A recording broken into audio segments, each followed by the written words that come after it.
কেমন আছেন? সরকারি প্রকল্পে গড়ে ওঠা মিরপুর ১১ বাউনিয়ার আধুনিক ফ্ল্যাটে বাস করা বস্তির সেই বাসিন্দারা।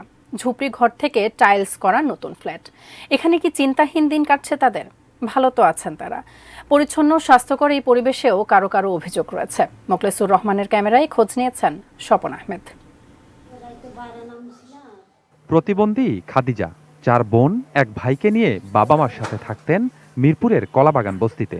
সেখানেই কাটে তার 18টি বছর। বছরখানেক আগে ওঠেন মায়ের নামে পাওয়া সরকারি প্রকল্পের একটি ফ্ল্যাটে।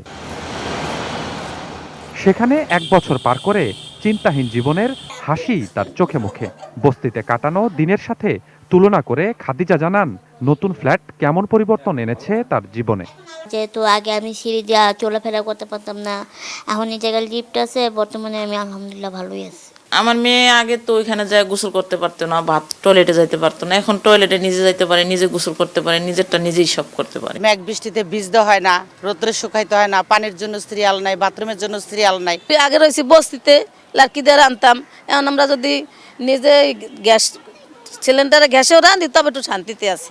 বস্তি থেকে ফ্ল্যাট, অধিকাংশ বাসিন্দার জীবনধারা এসেছে পরিবর্তন, আবার বিপরীত অবস্থাও আছে। আমাদের ভাড়াটা নিয়ে যদি একটু কম হতো আরো ভালো থাকতাম আমরা।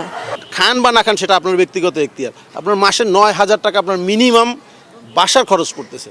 ফ্ল্যাট ভাড়া, সার্ভিস চার্জ, গ্যাস আর বিদ্যুৎ বিল সহ দিতে হয় মোট ৮,৯০০ টাকা, যা পরিশোধে হিমশিম অবস্থা অনেকের।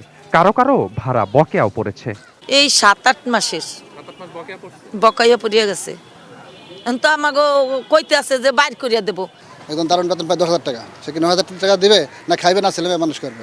ফ্ল্যাটে ওঠা নিম্ন আয়ের মানুষের ভাড়া কমানোর এই দাবি নিয়ে জবাব দিলেন জাতীয় গৃহায়ণ কর্তৃপক্ষের চেয়ারম্যান।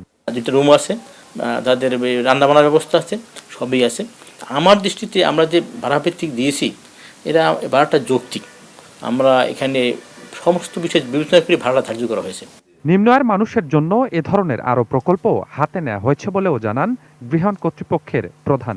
আমাদের আরও পরিকল্পনা আছে টঙ্গীর দত্তপাড়ায়, ওখানে প্রায় আমাদের ১০০ একর জমি আছে, ওখানে কিছু বিদ্যমান বস্তি আছে, তাদের জন্য আমরা হাইরাইজ বিল্ডিং করবো। ওখানে অর্থের টানাপোড়েন থাকলেও বস্তিতে বাস করা মানুষের জীবনমান উন্নয়নে সরকারের নেয়া এ ধরনের প্রকল্প কার্যকর ভূমিকা রাখছে মনে করছেন অনেকেই। Swapan Ahmed, ATN news, Dhaka.